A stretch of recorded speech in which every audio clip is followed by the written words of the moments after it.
Hello, dear students, and once again, welcome in our second lecture of the MCQs lecture series for TY BCom for the subject of auditing and taxation. तो आज के इस दूसरे lecture में मैं professor SM चौकले फिर से एक बार आपका पर स्वागत करता हूँ। जैसे कि हमने पहले लेक्चर में देखा कि as per income tax act 1961 there are 5 heads of income from salary, income from house property, income from business occupation, income from capital gain and income from other sources। पर इसी हर टॉपिक पर हमने एक lecture बनाया है, MCQ lecture. उसमें से आज के सेकंड लेक्चर में हम आज देखने वाले हैं इनकम फ्रॉम सैलरी। इसी पर कुछ इम्पोर्टेंट एमसीक्यूज देखेंगे और उसके बाद साथ में डिस्कशन भी करेंगे। तो शुरू करते हैं। Today's our first question dash dash deals with the provisions relating to salary under the Income Tax Act 1961, and the options are section 14, 15, 16, section 15, 16 and 17, section 15 to 20 या section 16, 17। तो इनकम टैक्स एक्ट 1961 के तहत income from salary से कौन से section है? तो उसका सही आंसर है बी, सेक्शन 15, 16 एंड 17। तो income tax act 1961 section 15, 16, 17 came under salary. तो देखो, इसके आगे के क्वेश्चंस देखने से पहले मैं तुम्हें कहूंगा कि सैलरी जो होती है उसमें बेसिक सैलरी, उसके 3 पार्ट किए गए सैलरी के। Salary is divided into 3 parts, basic salary and other cash receipts, जिसमें आता है पेंशंस, ग्रेचुटी, बोनस, उसमें पीएफ है, प्रोविडेंट फंड वो आता है। उसके बाद में दूसरा पार्ट है allowances, and the allowances are divided into 3 parts, fully taxable allowances, fully exempted allowances, partly taxable allowances. बाद में आता है परक्विजिट्स। तो ये 3 पार्ट है। बहुत ही इंपॉर्टेंट टॉपिक है इनकम फ्रॉम सैलरी।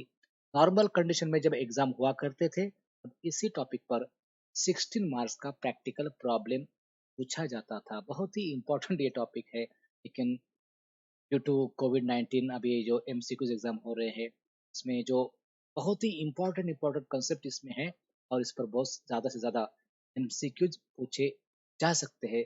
उसमें से कुछ इम्पोर्टेंट जो एमसीक्यूज हैं मैं यहाँ पर लेकर आया हूँ। हमारा है। बाद में सेकंड क्वेश्चन जो है, salary is defined under dash of the income tax act 1961। तो सैलरी की जो डेफिनेशन है वो किस सेक्शन के अंडर आई है? A section 16 in bracket 2, B 18 in bracket 1 या C 19 in bracket 3 या सेक्शन 17 in bracket 1। तो इसका सही आंसर है D, salary is defined under section 17 in bracket 1 of the income tax act 9।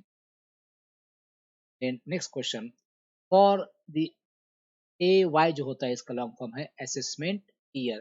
For assessment year 2020-21 standard deduction is allowed rupees dash dash, and the options are A 40,000, B 50,000, C 1 lakh या D not allowed। तो ये बहुत ही important question है ये। इस पर मुझे ज़्यादा संभावना है कि ये क्वेश्चन आ सकता है, क्योंकि देखो 2019-20 जो है उससे पहले जो है स्टैंडर्ड डिडक्शन नॉट अलाउड था, लेकिन फ्रॉम द असेसमेंट ईयर 2019-20 ये अलाउड हुआ। और पहले साल जो डिडक्शन था वो था 40,000, लेकिन नेक्स्ट असेसमेंट ईयर में जो उसकी अमाउंट बढ़ाई गई और आज जो है वो कितनी है 50,000। So our right answer is 50,000। तो in assessment year 2020-21 standard deduction is allowed for is 50,000। देखो, ग्रॉस सैलरी कैलकुलेट करने के बाद इसके नीचे होता है डिडक्शन अंडर सेक्शन 16। ये भी याद रखो, अंडर सेक्शन 16 के अंडर जो है जो आता है ए स्टैंडर्ड डिडक्शन। पहले जो नॉट अलाउड था वो अब क्या नॉट एप्लीकेबल था, अब वो एप्लीकेबल हुआ है। पहले साल वो 40,000 था, अब वो कितना हुआ है 50,000. So it is very important question. Then next question, reduction in respect of entertainment allowances is available to dash dash a government employee, b non-government employee, c employee of local authority या d none of the above. तो entertainment allowances जो है वो किसके लिए available है, applicable है? और इसका राइट आंसर है ए गवर्नमेंट एम्प्लॉय. तो entertainment allowances is available to government. ये भी जो है ये अंडर सेक्शन 16 के अंडर जाता है. पहले जब ग्रॉस सैलरी कैलकुलेट की जाती है तो वहां पर वो लिया जाता है एंटरटेनमेंट अलाउंसेस. लेकिन ग्रॉस सैलरी कैलकुलेट करने के बाद जो होता है डिडक्शंस अंडर सेक्शन 16, उसमें ए होता है स्टैंडर्ड डिडक्शन, बाद में बी जो आता है वो होता है एंटरटेनमेंट अलाउंसेस. यहाँ पर ये एप्लीकेबल है फॉर ओनली गवर्नमेंट एम्प्लॉय. जो तीसरा होता है वो होता है प्रोफेशनल टैक्स. तो अंडर सेक्शन 16 तीन जो है वो याद रखो. एक स्टैंडर्ड डिडक्शन जो अभी 50,000 है, बाद में जो एंटरटेनमेंट अलाउंसेस है वो गवर्नमेंट एम्प्लॉय के लिए एप्लीकेबल है, और तीसरा जो है प्रोफेशनल टैक्स है. Then next question number 5, free meal given by the employer is exempted up to rupees dash dash per meal. देखो कंपनी में जो फ्री मील दिया जाता है एम्प्लॉयज को, तो वो कितना एग्जेम्प्टेड है? तो ये बहुत ही इंपॉर्टेंट भी है और आसान भी है. Rupees 50 per meal. So our right answer is B, rupees 50 per meal. Then next question, hostel expenditure allowances is exempted to the extent of rupees dash dash. तो hostel expenditure allowances है, children's education allowances जो है, ये भी इसी पर भी सवाल पूछे जा सकते हैं, एमसीक्यूज आ सकते हैं. देखो चिल्ड्रंस एजुकेशन अलाउंसेस जो है वो ₹100 per month up to 2 child है, और हॉस्टल एक्सपेंडिचर अलाउंसेस जो है ₹300 per month per child for 2 children. So our right answer is C, ₹300 per month per child for 2 children up to 2 child. Then question number 7, helper allowances are exempted to extent of rupees dash dash, and the options are A rupees 2,000 per month, B all amount, be spent amount, या D अनस्पेंट amount. देखो कुछ allowances ऐसे भी है इसमें spent amount जो होती है वो एग्जेम्प्टेड होती है, और अनस्पेंट अमाउंट जो होती है वो टैक्सेबल होती है. इसमें देखो कन्वीनियंस अलाउंसेस है, ट्रैवलिंग अलाउंसेस है, हेल्पर अलाउंसेस है, असिस्टेंट अलाउंसेस जो है, ऑल दिस आर, ये सभी इस कैटेगरी में आते हैं. स्पेंट अमाउंट जो होती है वो एग्जेम्प्ट होती है, और अनस्पेंट अमाउंट जो होती है टैक्सेबल. अब यहाँ पर क्वेश्चन क्या पूछा गया है वो अच्छी तरह से देखो. Helper allowances are exempted to extent of, exempt कौन सी है? स्पेंट अमाउंट जो है वो एग्जेम्प्ट है. So right answer is C, spent amount. Spent amount exempt होती है और अनस्पेंट अमाउंट टैक्सेबल होती है. Then next question 8, deduction in respect of HRA as per section 10 bracket 13A is available to dash dash. अब यहाँ पे HRA means क्या होता है? House rent allowances. अब ये हाउस रेंट अलाउंसेस दिया जाता है. अब ये हाउस रेंट अलाउंसेस जो है वो किसको है देखेंगे यहाँ पर. A government employ, B private sector employ, employ of local authority, या ऑल ऑफ दी अबव. तो ये चार किस किस को है? तो सभी एम्प्लॉय को HRA दिया जाता है. So right answer is D, all of the above.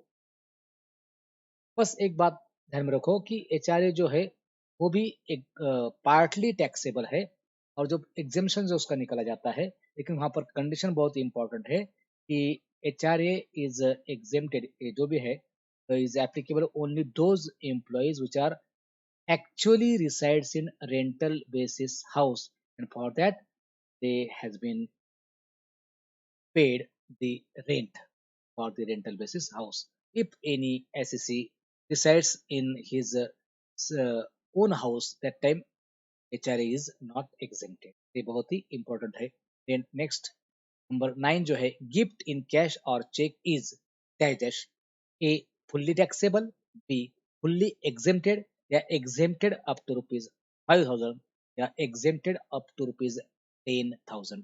तो देखो गिफ्ट जो होता है, अगर कोई एम्प्लॉयर अपने एम्प्लॉय को किसी ओकेजन पर अगर गिफ्ट देता है तो वहाँ पर या तो वो कैश देता है या चेक देता है या उसे कोई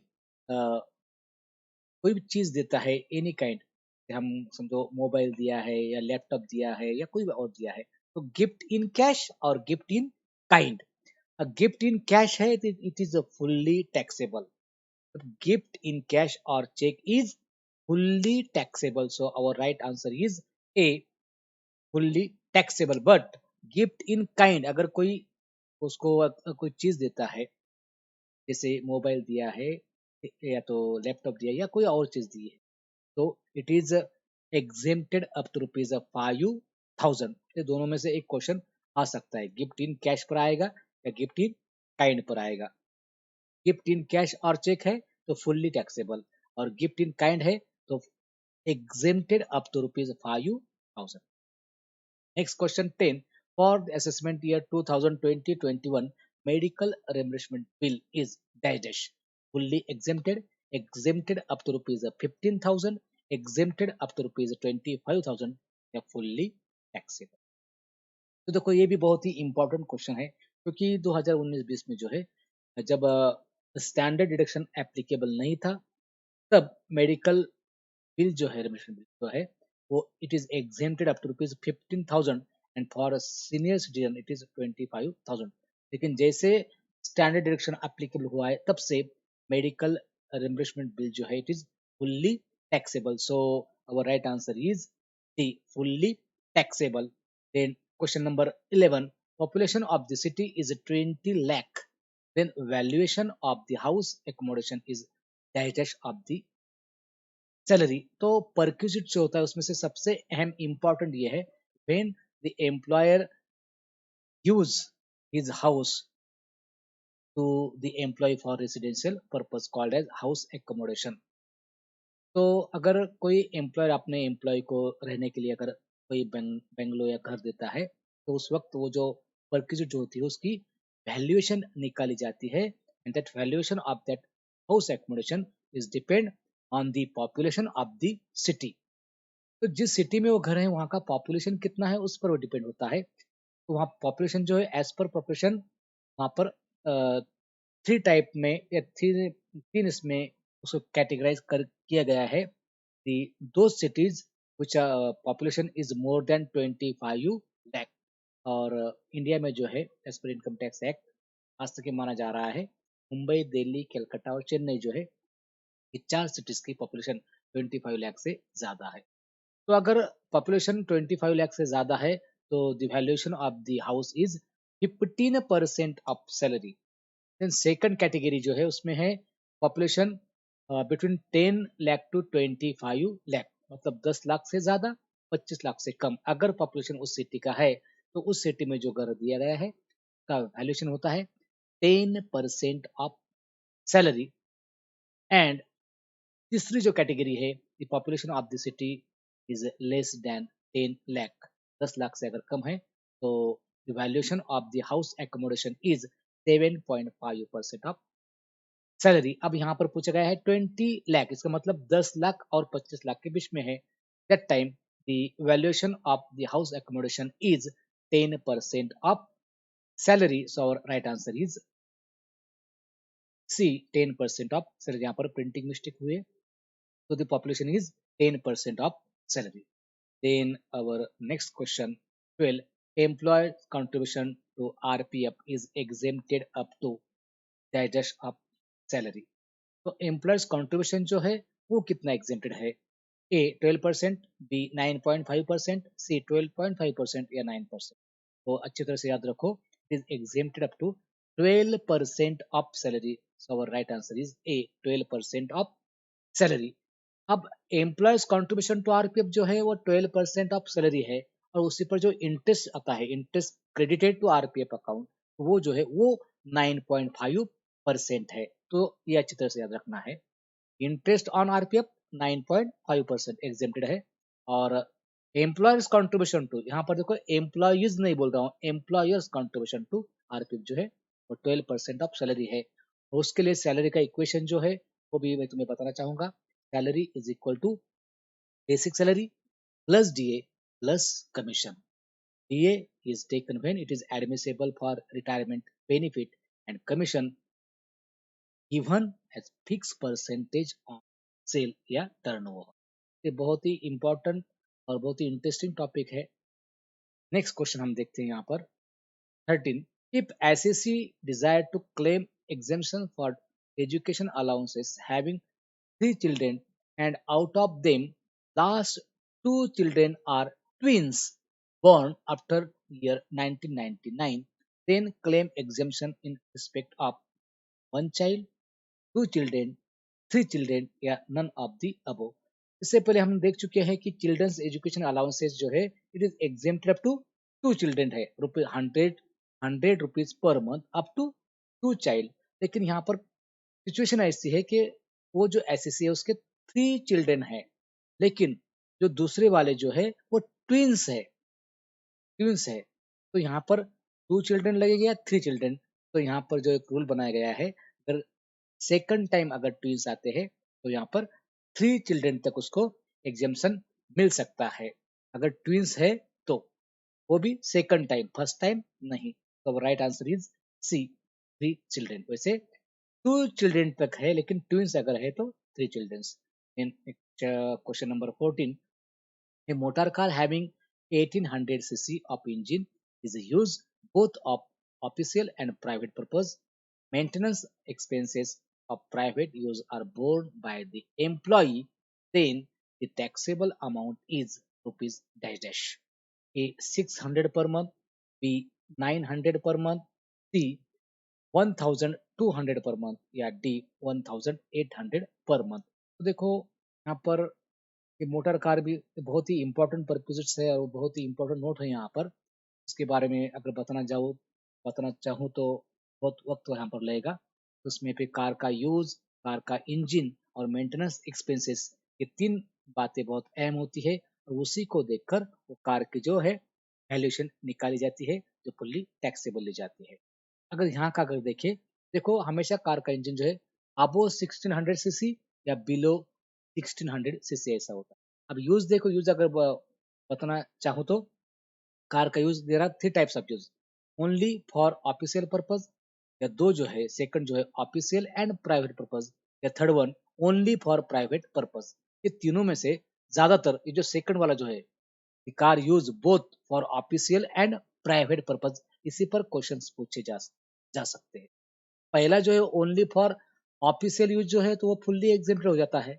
सेकंड जो है इसी पर ज्यादा क्वेश्चन पूछे जा सकते हैं। अब देखो कार का इंजन जो है 1600 सीसी से ज्यादा है, 1800 सीसी है, और एक्सपेंसेस कौन कर रहा है, एम्प्लॉय कर रहा है।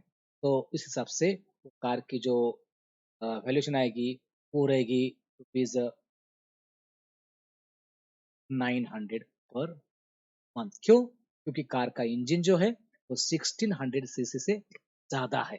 अगर 1600 सीसी से अगर कम होता, जैसे 1500 सीसी अगर होता, तो वो वहां पर आती रुपीज 600 पर मंथ आता, 600 पर मंथ। अब देखो एम्प्लॉय अगर करता है मेंटेनेंस एक्सपेंसेस तो 600 और 900 याद रखना हमेशा। अबो 1600 CC 600 per month, and below 1600 cc 600 per month, and above 1600 cc 900 per month। और अगर एम्प्लॉयर अगर बोन करता है एक्सपेंसेस, यहाँ पर है इज 1800 सीसी पर मंथ, और अबो अगर होगा तो 2400 पर मंथ। इसको अच्छी तरह से देख लो, बहुत ही इंपॉर्टेंट है। इसी में से किसी न किसी एक पर क्वेश्चन जरूर पूछा जा सकता है। देन नेक्स्ट क्वेश्चन जो है उसी पर लिया है मैंने, इसीलिए a motor car having capacity not exceeding 1.6 liter is owned by employer and used both for official and private work. Running and maintenance, including driver salary, are borne by the employer. अभी employer कर रहा है। Then the value of motor car taxable in the hands of employee will be। तो यहाँ पर कितना आएगा, जैसे मैं पहले बता चुका हूँ, इंजन जो है 1600 सीसी से बड़ा है। 1.6 लीटर मतलब क्या, 1600 सीसी है, 1600 सीसी या उससे बड़ा है। तो यहाँ पर देखो, अब मेंटेनेंस चार्जेस कौन कर रहा है, एम्प्लॉयर कर रहा है। तो यहाँ पर जो है तो वो आएगा